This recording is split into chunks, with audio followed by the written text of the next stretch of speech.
Me da muchísimo gusto verles.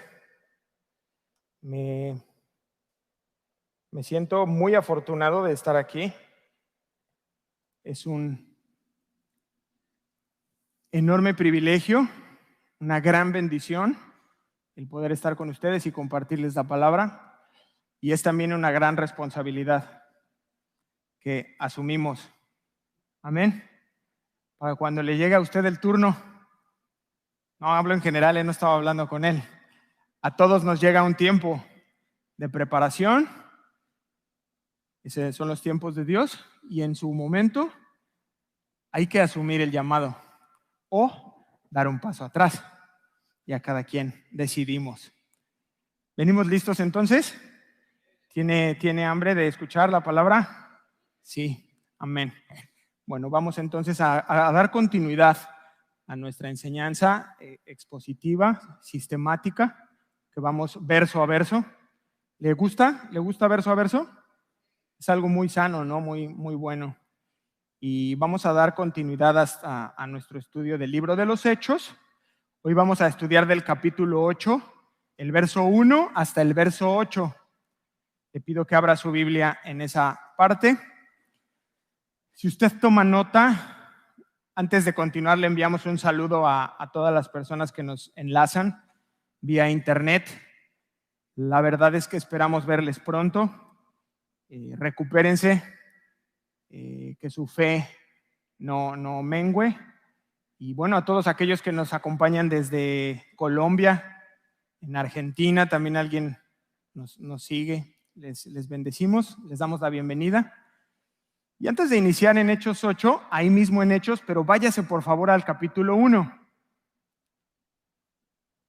Hechos 1, versículo 8.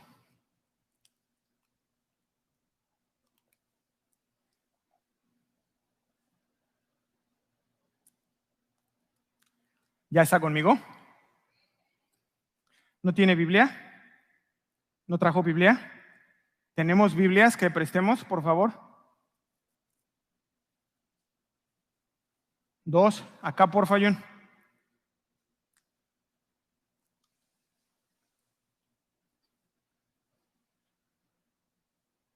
Aquí, a Toño y a Toño. Por favor. Hechos 1, 8. Ya está mi cronómetro.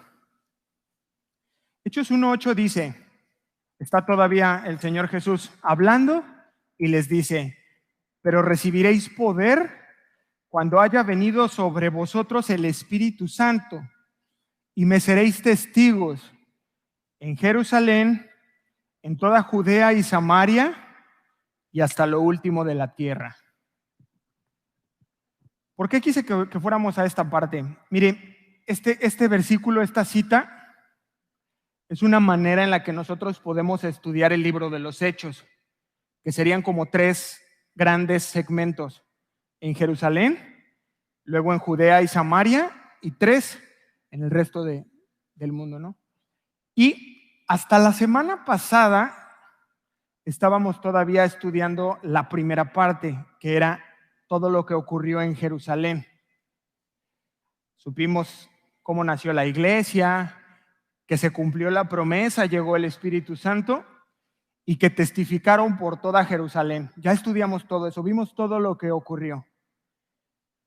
Pero el día de hoy comenzamos la segunda parte, la segunda fracción de esta gran comisión que les dio el Señor Jesús a la iglesia. Y es desde el capítulo 8 hasta el capítulo 12 del libro de los Hechos, es esta segunda sección de en toda Judea y en toda Samaria. Entonces, la semana pasada, no sé si todavía lo recuerda, nos quedamos con una escena bastante agridulce. ¿Por qué digo agridulce? Bueno, agria, por un lado, porque fue la muerte de Esteban. Supimos y vimos, fuimos testigos de que fue un predicador poderoso.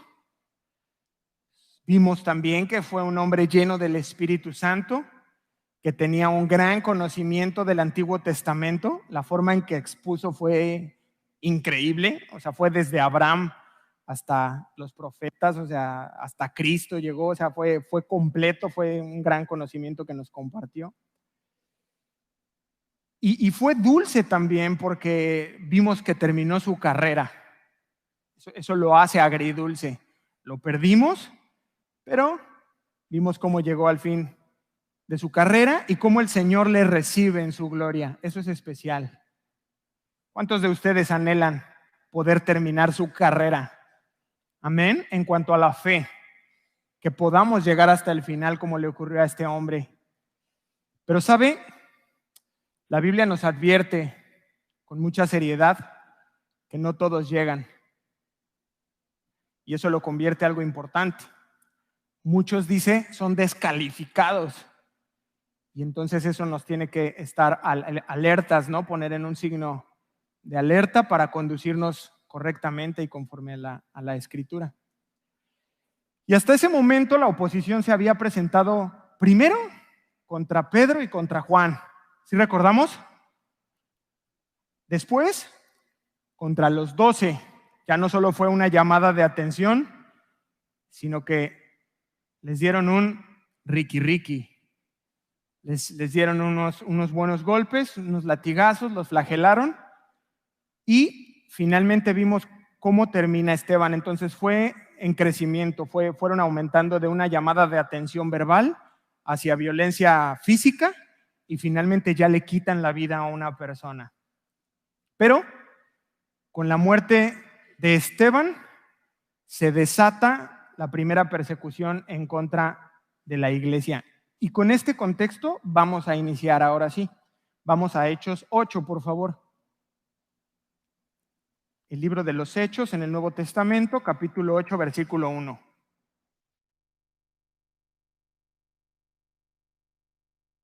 ¿Están conmigo? Ahora sí les creo. Hechos 8, 1. Y Saulo consentía en su muerte. Ahí nos quedamos la semana pasada, ¿verdad? ¿Sí? ¿O ya los perdí? Y sigue diciendo la Escritura, en aquel día hubo gran persecución contra la iglesia que estaba en Jerusalén.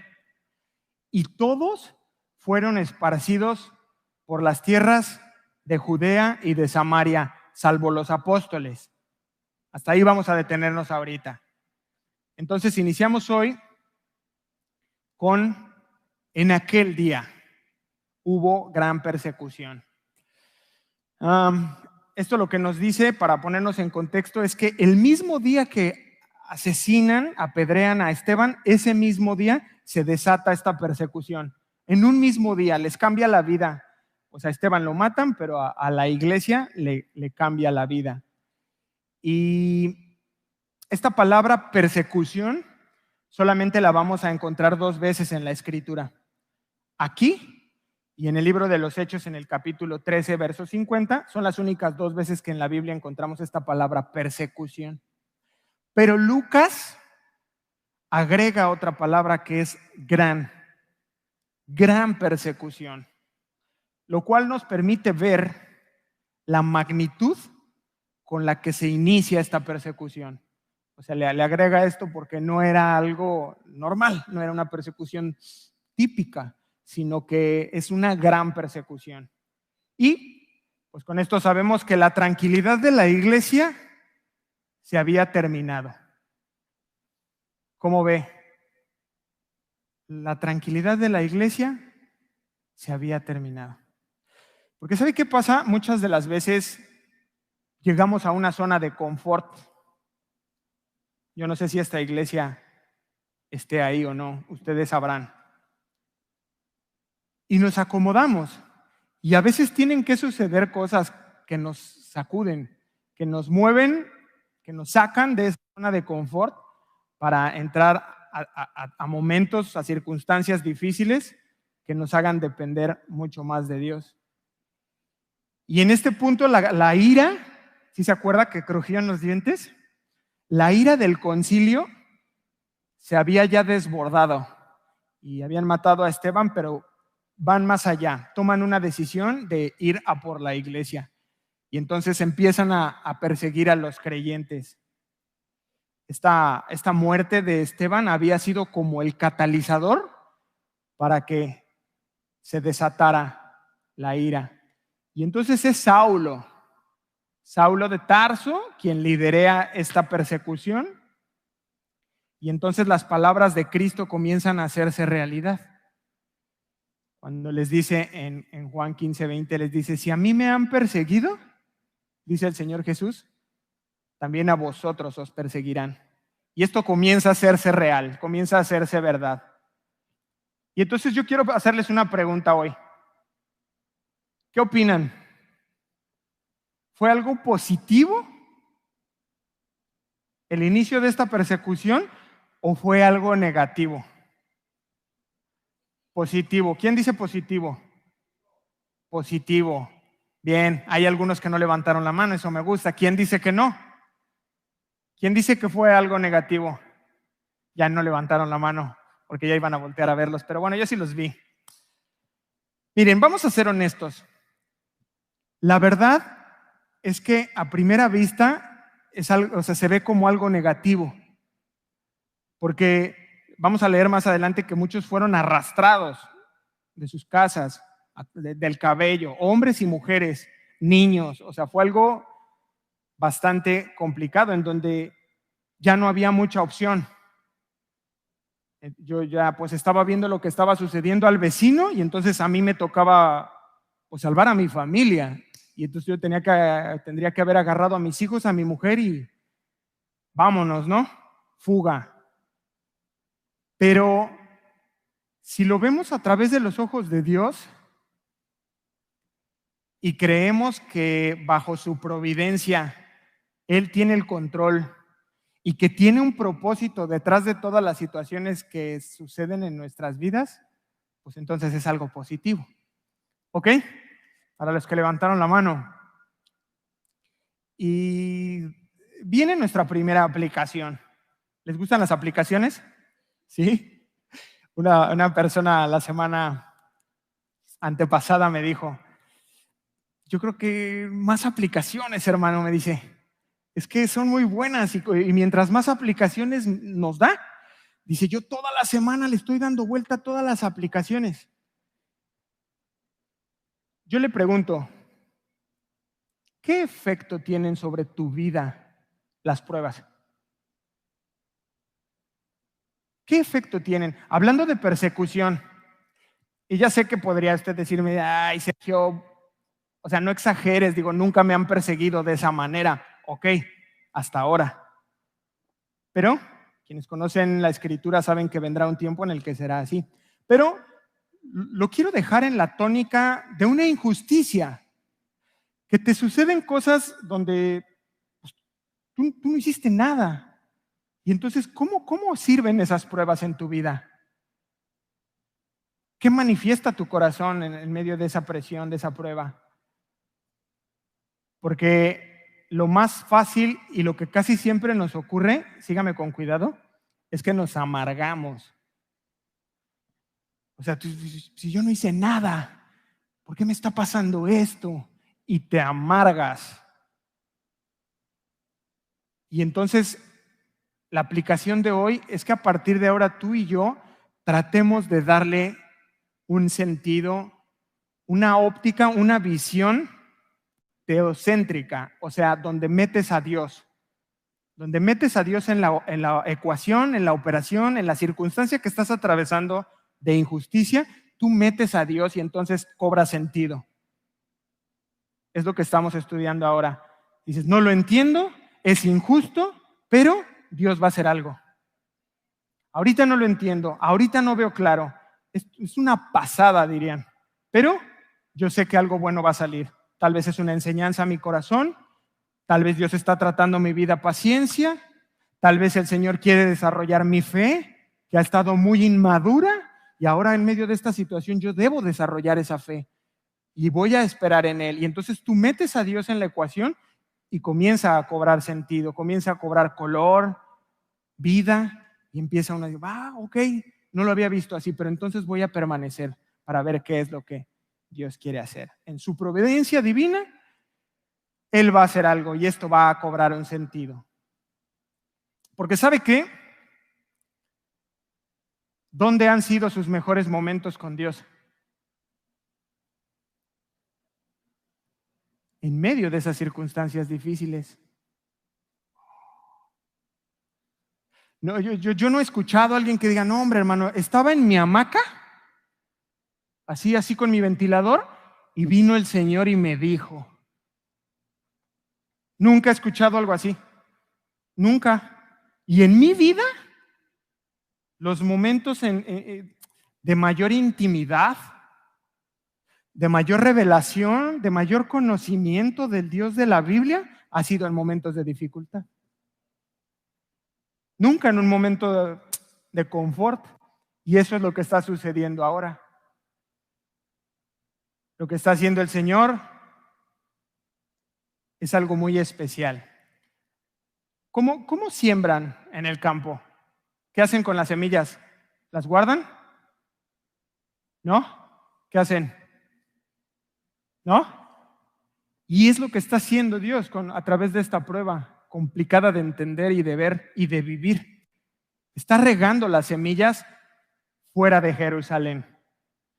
Hasta este momento, hasta la semana pasada, la iglesia nace, comienzan a crecer, comienzan a ser instruidos por los apóstoles, la gente comienza a aprender.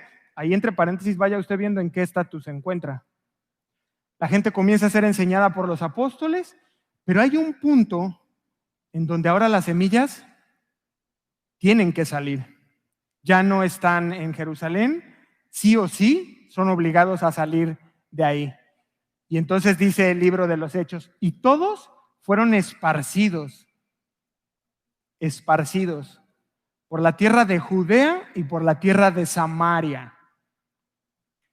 Ahora sí, después de tener esta visión, esta introducción, podemos ver con mucha más claridad de qué se trata el plan de Dios. Y Judea está al sur de Jerusalén, prácticamente es los alrededores de Jerusalén. Samaria se encuentra más hacia el norte y comienza a darse el cumplimiento de la gran comisión que les dijo el Señor Jesús. En este momento la palabra comienza a correr como pólvora encendida, sale corriendo hacia estos dos lugares que son las afueras de Jerusalén. Y lo que aparentemente se veía como un golpe mortal de parte de Satanás en contra del ejército de Dios, en realidad estaba más bien cumpliendo una parte del plan soberano de Dios, pues Dios siempre tiene el control. Amén. Ahí en casa, ¿cuántos pueden decir amén? Dios siempre tiene el control. Nunca lo dude. Y si lo duda, vuelva a la Escritura y véalo una y otra vez. Desde el Génesis, cuando Adán y Eva toman una decisión equivocada, hasta el Apocalipsis que todavía no conocemos, Dios tiene el control. Nunca se ha escapado nada de su mano. Amén. Aún en aquella cruz, Satanás creía que había ganado la partida. Cuando lo tiene ahí en la cruz colgado, Satanás y sus demonios, sus huestes y principados creían que habían ganado. ¿Y qué cree? Que Dios tenía todo bajo control. Y aún ahí lo hizo para que fueran expuestos. Todo principado, todo poder, toda oscuridad sale a la luz y Cristo vence a la muerte. Amén. Y tenemos otra aplicación para usted y para mí. Y es que por esta razón usted y yo no podemos permitirnos que nos rebasen las circunstancias. Aun cuando todo parece haber terminado, es una buena oportunidad para que usted y yo ejercitemos, diga ejercitar. ¿Cuántos quieren hacer ejercicio? Nos hace falta, a algunos, pero el ejercicio físico de poco aprovecha, dice la Biblia. Yo hablo de un ejercicio espiritual y es ejercitemos el dominio propio. En cuanto a, podemos estar atravesando una situación difícil, circunstancias donde realmente parece que ya es el final. Nunca había pensado que esto llegaría, pero yo creo que aquí termina todo. Y esa es una oportunidad para que nosotros nos detengamos, ejercitemos el dominio propio y te dices a ti mismo, no es el final, no es el final, no me voy a desanimar. Y comienzas a ejercer. Yo a veces les he dicho que es como un avión. Y tú vas en el corazón, en la torre de control, tú vas al mando. Y cuando vienen situaciones buenas, sube el avión, no, bájalo y modúlalo. Porque cuando vienen las situaciones complicadas, también ejerces el dominio propio y regresas a un equilibrio. Y esto es lo que estamos aprendiendo el día de hoy. A ejercitar ese dominio propio. A ver, ya estuve bandeando mucho ahí puros pensamientos negativos, desánimo, ya no me voy a deprimir. Voy a ver qué opina Dios. Voy a ver qué hay en la Escritura. Seguro Dios tiene una meta para mí. Y si no es para mí, es para mi familia. Y si no es para mi familia, es un propósito para la iglesia. Y si no es para la iglesia, ni para mi familia, ni para mí, bueno, tal vez el propósito que Dios está tratando a través de esto es para mi comunidad, para mi colonia, para mi vecino. Yo no sé para quién. Pero Dios es hermoso y más adelante nos lo revela. ¿Sí? ¿Le ha pasado? Y sale usted de la prueba y cuando mira hacia atrás, dice, wow, nunca pensé que Dios estaba haciendo esto o aquello para bendecir a esa persona. O que Dios hizo esto o aquello en aquella persona para bendecirme a mí. Es maravilloso. Y dice la Escritura que todos salieron huyendo, salvo los apóstoles. Yo quiero compartirles la versión Dios habla hoy. Dice, aquel mismo día una gran ola de persecución se levantó contra los creyentes y barrió la iglesia de Jerusalén. Todos, excepto los apóstoles, huyeron a Judea y a Samaria. ¿Sabe que un principio satánico es ir por la cabeza? Ir por los líderes. Por eso el sistema de este mundo lo busca a usted y a mí como varones. Porque sabe que destruyendo a la cabeza se dispersa, viene divorcio, vienen los hijos, se destruye la familia. Y ese es un principio satánico. Y este principio no operó aquí, porque todos salen huyendo, pero los que permanecen son los apóstoles. Se quedan en Jerusalén. No sabemos para qué. Sí nos revela algunos principios de liderazgo, pero podemos creer que se quedan ahí para animar a los creyentes que no huyeron, que se quedaron. Podemos pensar también que ellos eran quienes iban a empezar a ir a visitarlos a las cárceles y tenían que continuar su labor de evangelismo. Entonces se quedan ellos ahí. Vamos a continuar el versículo 2 del capítulo 8. Es súper curioso esto porque es como un paréntesis. Está Lucas narrándonos esto y es como que dice, espérenme, y hace un comentario. Verso 2 dice, y hombres piadosos llevaron a enterrar a Esteban e hicieron gran llanto sobre él. ¿A poco no parece como una pausa? O sea, venía narrándonos algo sobre la iglesia y todo, y de repente le da un giro y nos habla de esto. ¿Qué podemos ver? Bueno, nos habla de hombres piadosos que, al igual que al Señor Jesús, entierran el cuerpo de Esteban. Pero lo más importante de este versículo, lo que debemos resaltar, dice, hicieron gran llanto. ¿Y por qué es importante esto? Mire, la Mishnah prohibía que se hiciera alguna especie de luto sobre alguna persona o un cuerpo de alguien que había sido apedreado.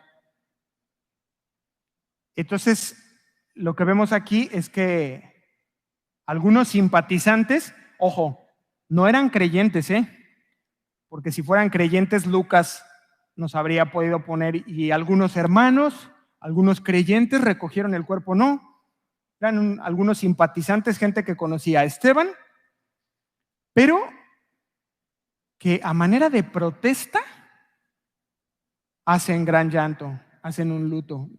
Por eso es que no observan esta parte de la Mishnah, sino que manifiestan como esto fue injusto, esto fue incorrecto, no debieron haber actuado de esa manera en la vida de Esteban. Y ahora sí retoma Lucas la narrativa, versículo 3. Y Saulo asolaba la iglesia y entrando casa por casa, arrastraba a hombres y a mujeres y los entregaba en la cárcel. Mire, el elemento dominante, podríamos decir, de esto que estamos estudiando hoy, comienza a ser Saulo de Tarso. Se mencionó por primera vez en el capítulo 7, verso 58, cuando dice que él estaba cuidando las ropas de los que apedrearon a Esteban. Aparece por segunda vez ahorita en el 8:1, cuando nos comparte la escritura que fue cómplice, que participó de eso como testigo. Y ahora lo encontramos como un feroz cazador de cristianos. ¿Por qué? Porque esta palabra asolaba a la iglesia, proviene de una palabra griega que es lumainomai. Lumainomai. ¿Y sabe qué significa? Destruir. Entonces podríamos traducirlo como Saulo destruía la iglesia de Jerusalén. Arruinaba, se traduce esta palabra griega. Dañaba la iglesia. Entonces Saulo literalmente atentó contra la iglesia de Dios. ¿Pero sabe qué? Esta decisión de Saulo de atacar de manera abierta, franca y con todo lo que él tenía a la iglesia, era una decisión que lo perseguiría el resto de su vida. Porque por esta decisión que él tomó de atacar de esa manera a la iglesia, él mismo más adelante, ya como Pablo, escribió que él se sentía indigno por todo esto que él hizo, que él se sentía indigno de ser llamado apóstol. Él mismo lo escribió de sí mismo. Y entonces hay una aplicación para nosotros y es que debemos ser cuidadosos, usted y yo. Debemos ser prudentes de este posible o aparente celo que tenemos por las cosas de Dios, porque con toda certeza más adelante se van a volver contra nosotros. Y entonces a veces caemos en esta parte, ¿no? De señalar algo en alguien. No, es que aquel, oh, no, ya viste. Y más adelante tal vez nos veamos en la prueba. Y entonces ese dedo acusador se vuelva contra nosotros. Y hasta este punto Saulo estaba seguro de lo que estaba haciendo. Él sabía que era correcto lo que él estaba haciendo. Lo hacía en el nombre de Dios, lo hacía para Dios. Pero ojo, no estaba haciendo la voluntad de Dios. Y eso es bien distinto. Cuando tú crees que estás haciendo algo para Dios, pero no es la voluntad de Dios. ¿Ok? De esta forma, nos dice la escritura que Saulo entraba casa por casa, No como que se brincaba alguna y iba, no, llegaban y abrían las casas, lo cual nos habla de que tenía autoridad de parte de los sumos sacerdotes. No sé si una orden judicial, algún documento que llegaban y te rompían la puerta y se metían a tu casa. ¿Y quién más es cristiano? ¿A quién más conoces? No, pues Mari, la de junto. Y Mari, y de los cabellos, a la calle y a la cárcel. ¿Y quién más es? No, pues también el de enfrente y el de casa por casa. Y es esta persecución la que dio lugar a esa dispersión de la iglesia. Pero Dios utiliza la ira del hombre para sus propósitos. Amén. Versículo 4. Ya iniciamos viendo la primera parte de nuestro estudio de hoy, que es la persecución. Ahora vamos a ver la segunda parte, que es predicación. ¿Su Biblia tiene un encabezado ahí? ¿Sí? ¿Qué dice? Predicación del Evangelio en Samaria. O sea que fue buena, ¿no? La persecución, porque trajo como resultado predicación. Versículo 4, pero los que fueron esparcidos iban por todas partes. ¿Por dónde? Por todas partes. En la tiendita, en el Oxxo, en el Walmart, en la ferretería, con el mecánico, en la gasolinera, con todos. A quien alimentaba su caballo, le predicaban el evangelio. Si le invitaban un vaso de agua, le predicaban el evangelio. Por todas partes iban anunciando el evangelio. Y esta porción que estamos viendo ahorita en el versículo 4 inicia con una palabra. ¿Cuál es? 8:4 dice. No me vea su Biblia. ¿Qué dice? Gracias, ya están conmigo. Pero, y es muy importante, porque este pero implica la toma de una decisión. Ahí están huyendo, hay unas circunstancias difíciles, pero entraban casa por casa, los sacaban hombres y mujeres y los llevaban a la cárcel. Pero era una situación difícil. ¿Usted cree o no? Sí. Pero a pesar de la persecución y de esas circunstancias adversas, los creyentes se determinan, toman una decisión en su corazón. Aplicación para usted y para mí. Están sucediendo cosas en su vida y en la mía, pero usted decide qué quiere hacer. Hay una oportunidad, hay un tiempo, hay un espacio, ahora, en donde Dios te dice, ¿qué vas a hacer? O sea, te sacaron de tu casa, estás huyendo, estás escapando, ¿qué vas a hacer? Y ellos dicen, pero voy a predicar. No sé en qué va a acabar todo esto, no sé si voy a poder volver a mi casa en Jerusalén, pero yo voy a aprovechar el tiempo para servir a Dios en todo lugar y en todo tiempo, y se ponen a predicar. Aunque fueron esparcidos, aceptan la voluntad de Dios, que es donde nos tiramos un buen tiempo, ¿no? Renegando. Ay, ¿por qué me dejó? Yo no me quería separar, yo no me quería quedar sin trabajo, yo no me quería enfermar, y ahí nos echamos. Un día, 7, 15, 30, 2 meses, 3 meses, 6 meses, 1 año. Y hay personas en la iglesia, no en la nuestra, acá no, no, a los de internet les digo acá no. Años, hermanos. Años y nunca se levantan. Ay, sí, Sergio, tú porque no, les está hablando un huérfano. Hola. Pero ya, hay un punto en la vida, hay un punto en la fe, hay un punto en el evangelio en donde dice el Señor, ya está bien. O se te va a ir la vida, ¿en serio?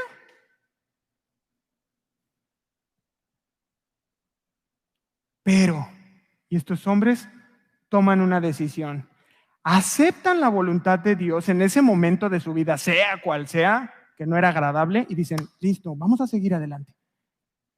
Y lo llevan adelante. E iban por todas partes anunciando el evangelio.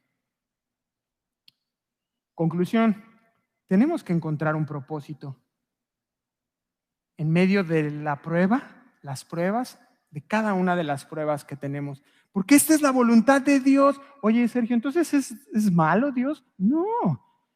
Quiere despertar en nosotros un nuevo tiempo, crecimiento en la fe, madurez espiritual, No es malo Dios, es un Padre amoroso. ¿Qué si no quiere Dios? Que tú y yo vayamos ahí a tientas y a ciegas, como dice la Biblia, tirando golpes al aire como quien no sabe. Eso es lo que sí no quiere Dios. Quiere enseñarnos, quiere vernos crecer, eso sí quiere Dios. Y además, que anuncies el evangelio. Ay, ahí ya no gustó mucho, ¿no? O sea, pues sí me gusta esta parte de crecer, ¿no? Y amén, que me gusta también esta parte de la fe y de madurar, ahí sí, pero ya no la de predicar. Y esto es lo que estamos aprendiendo hoy. Capítulo 8, verso 5. Entonces Felipe, ¿quién? Descendió a la ciudad de Samaria y les predicaba a Cristo. Muy bien. Llegamos ahora sí a un punto de la predicación en donde Lucas nos había dado una panorámica general, ¿sí? Había venido hablando de la iglesia. Y lo que hace en este momento es que hace como una especie de zoom y se acerca y toma un ejemplo. Ya no está hablando de la generalidad, ya va a hablar de una persona, un hombre que se llama Felipe. Felipe. ¿Se acuerda de Felipe? ¿Sí? ¿De dónde lo recuerda? Exacto. Híjole, la hermana, sí lee su Biblia. No es Felipe el apóstol. Es importante aclararlo, porque ya sabemos que ellos se quedaron en Jerusalén. ¿Sí? Estamos hablando de Felipe el diácono. Qué buena descripción, creo que es la mejor palabra. Este Felipe fue uno de los 7 que fueron elegidos por la misma iglesia para atender las necesidades de las viudas. ¿Se acuerda? Yo sí lo tengo muy claro, lo estudiamos aquí. Hechos 6, versículo 5, dice, agradó la propuesta a toda la multitud y eligieron a Esteban, varón lleno de fe y del Espíritu Santo, a Felipe, a Prócoro, a Nicanor, a Timón, a Parmenas y a Nicolás, prosélito de Antioquía. Pero fíjese usted que este Felipe es el primer misionero de la Biblia. Qué especial, ¿no? Este Felipe es el pionero en este ministerio de las misiones. ¿Hay misioneros aquí? ¿No? Levante su mano. ¿Usted es misionero? ¿No tenemos misioneros? Hay que orar entonces que Dios levante misioneros. Felipe es el primer misionero, es el pionero en este ministerio de las misiones. Aunque encontramos en la Escritura más adelante una cita en donde Pablo le dice a Timoteo, haz obra de evangelista, Felipe es el único, fíjese qué especial, es el único hombre en toda la Biblia que la misma Biblia le pone el título de evangelista. Eso lo vamos a ver más adelante en el libro de los Hechos 21:8. Pero bueno, ¿qué hace Felipe? ¿Qué dice Hechos que hizo? Descendió. ¿A dónde? A Samaria. Y Samaria es bien importante, porque aquí en Samaria sería rota otra barrera que había existido de mucho tiempo. Y para entenderlo mucho mejor necesitamos conocer un poco de historia. ¿Le gusta la historia? ¿Sí? ¿La historia? Vamos a ver un poco de historia. Vamos a ir un poco hacia atrás. Si no me equivoco, es Roboam. David tiene un hijo que es Salomón. Salomón tiene un hijo que es Roboam, que en realidad no es su hijo legítimo. Hay mucha enseñanza, vayan poniendo oído. Y Roboam, cuando comienza a reinar, en ese tiempo trabajaban 14 días y descansaban 14 días, como lo que hace Pemex. No lo inventó Pemex, lo sacaron de la Biblia. Y entonces Roboam comienza a pedir consejo primero a los ancianos que habían trabajado con Salomón, gente de experiencia, gente de Dios, y le dan un consejo y él dice no, y entonces le llama a sus amigos y le pide consejo a sus amigos, gente joven, inexperta, inmadura. En fin, hay una división de las 12 tribus de Judá, en donde 10 de estas tribus se van hacia el norte, más o menos 75 kilómetros al norte de Jerusalén, y ponen en Samaria la capital del reino del norte. Es Omri. Esto lo pueden ustedes encontrar en el libro de Reyes, en el primer libro de Reyes, es el capítulo 16, verso 24, y fundan la capital del reino del norte. Hablamos más o menos del año 880 antes de Cristo. Y nace Samaria. Pero hay dos características que siempre estuvieron en Samaria: la idolatría y la rebeldía en contra de Dios. Fue una constante que estuvo asolando este poblado, esta nación, este reino del norte. Y Dios, que es bueno, que es amoroso, estuvo insistiendo una, otra y otra vez, diciéndoles, hey, arrepiéntanse. Les habló a través de Isaías, Jeremías, Ezequiel, Oseas, Amós, y no quisieron entender. No quisieron entender hasta que finalmente viene juicio sobre Samaria.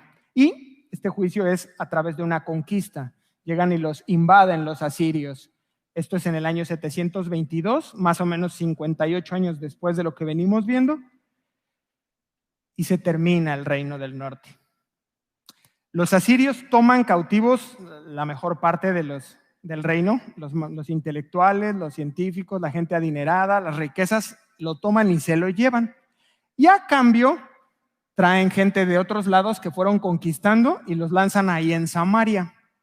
Entonces quedan algunos hebreos ahí en Samaria, llegan estas gentes de las afueras, se empieza a convivir. ¿Y qué creen que sucede con Samaria? Chile, mole, atole y pozole. Se hace de Samaria un revoltijo hasta llegar al punto en donde la segunda carta a los Reyes, capítulo 17, verso 33, fíjese lo que dice. Temían a Jehová y honraban a sus dioses. ¿Cómo ve? Eso era Samaria, según la costumbre de las naciones de donde habían sido trasladados. Se llama sincretismo religioso, que ya traes ahí que no, pues que María y San Charbel y San Judas Tadeo, siervo fiel y amigo de Jesús, y muchos venimos así, ¿no? Bueno, aunque no lo acepte, yo sí.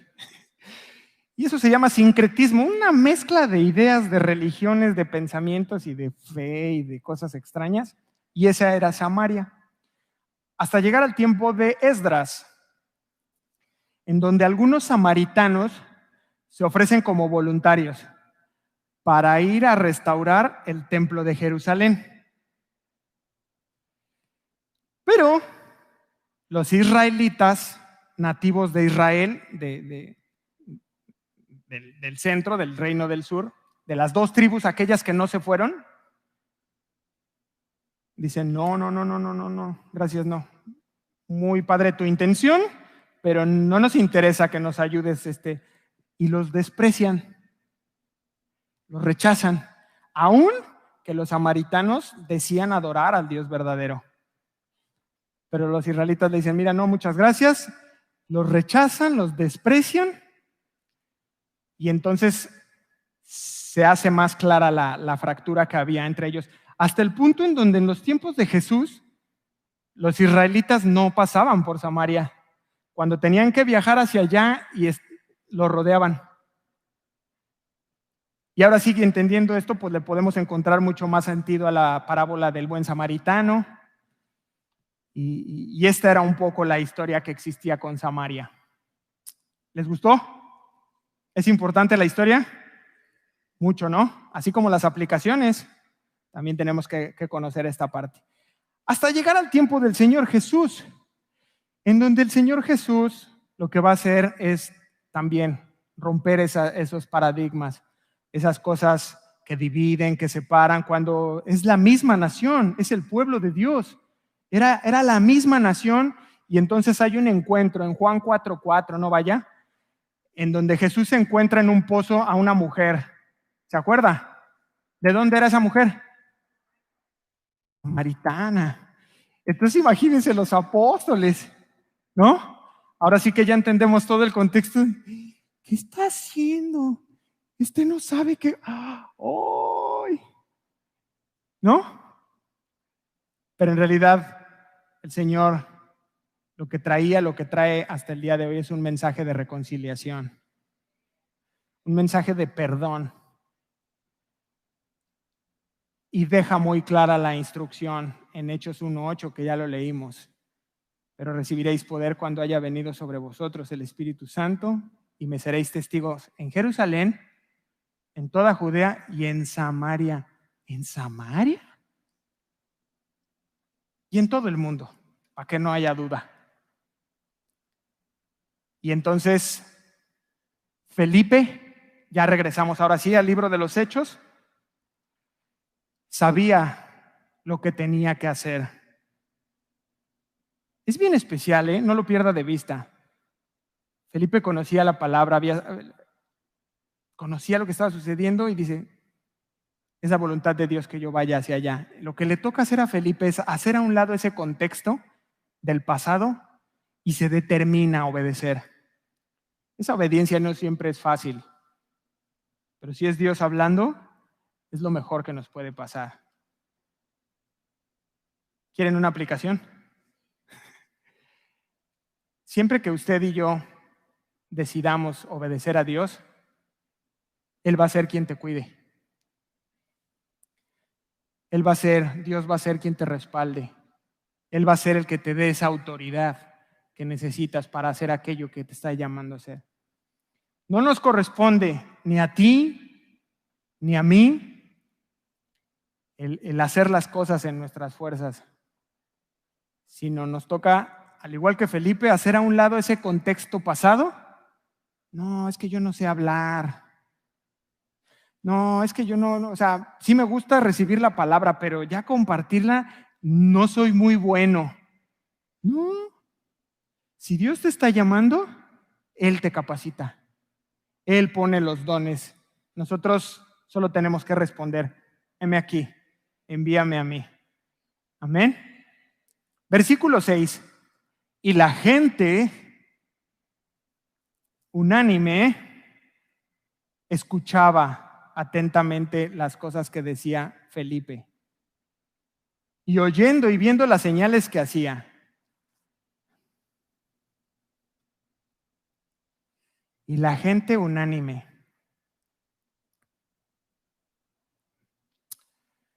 Bueno, vamos a recordar un poco Esteban.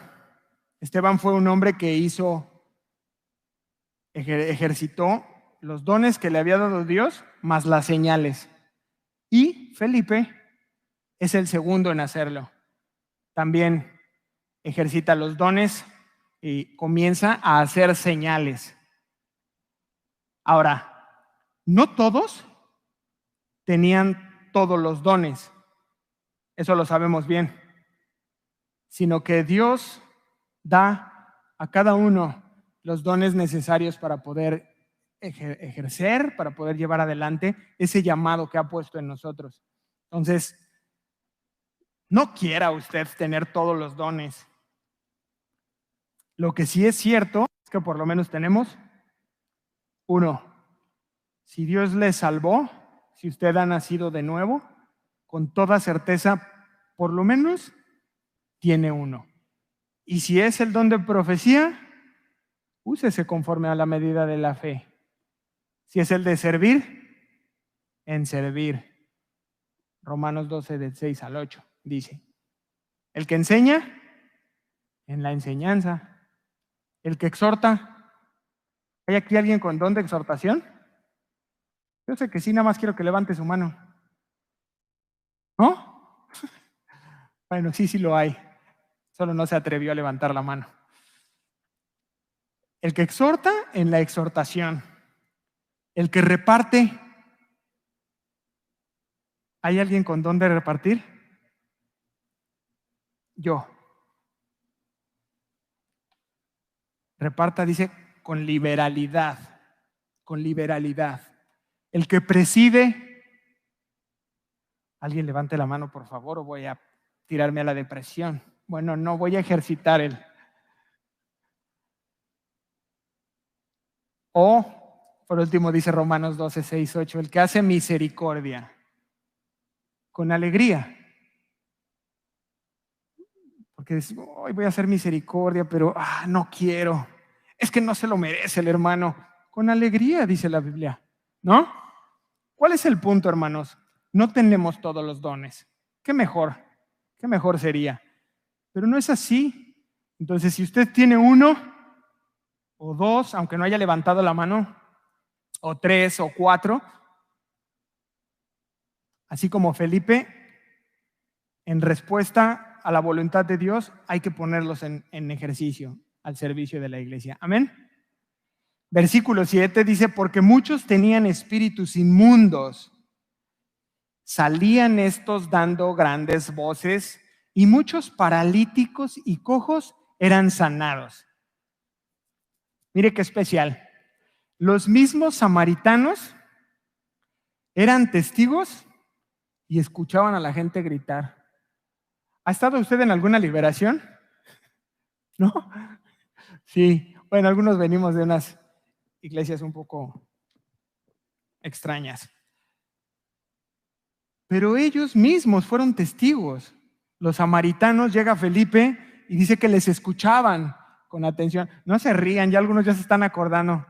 Sí, hasta vomitaban. Bueno, los mismos samaritanos fueron testigos de estas cosas y empezaban a escuchar a la gente que era liberada, que había posesión.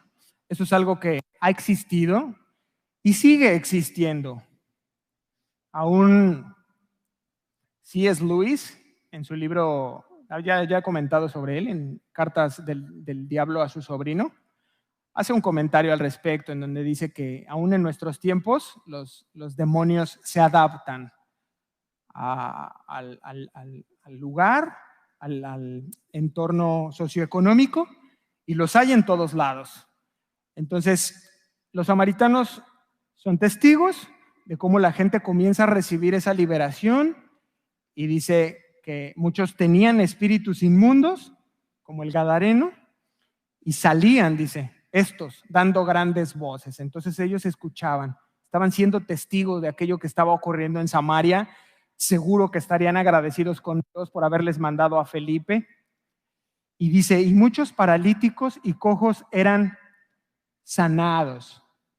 Por un lado nos da un ejemplo de personas posesionadas, endemoniadas, y por otro lado, el otro ejemplo que ocupa es personas que tenían alguna discapacidad física, pero que los conocían, que eran de la misma provincia, que vivían dentro de la misma colonia y que tenían alguna parálisis, que estaban cojos, y dice que eran sanados. Como el hombre cojo de nacimiento, ¿se acuerdan? Hechos 3:22. La gente lo conocía, lo vieron toda la vida, que se sentaba ahí a la puerta llamada La Hermosa. Y entonces ahora estaban viendo y que, oye, ¿no es él el vecino de su silla? Sí es él. Pero fíjate que llegó Felipe y oró por él. Y, oye, ¿y aquel no era aquel que venía con sus muletas? Sí es él. Y entonces la gente comenzó a ver esta serie de milagros. Pregunta, ¿cuál fue el resultado de la predicación del Evangelio? Producto de la persecución de la iglesia. ¿Cuál fue el resultado? ¿Cuáles fueron las consecuencias? Terminamos, versículo 8. Hechos 8:8 dice, así que había gran gozo en aquella ciudad. El mensaje que predicó Felipe y las poderosas señales que manifestó en aquel lugar en Samaria trajo como resultado la salvación. La salvación. ¿Es así en tu corazón?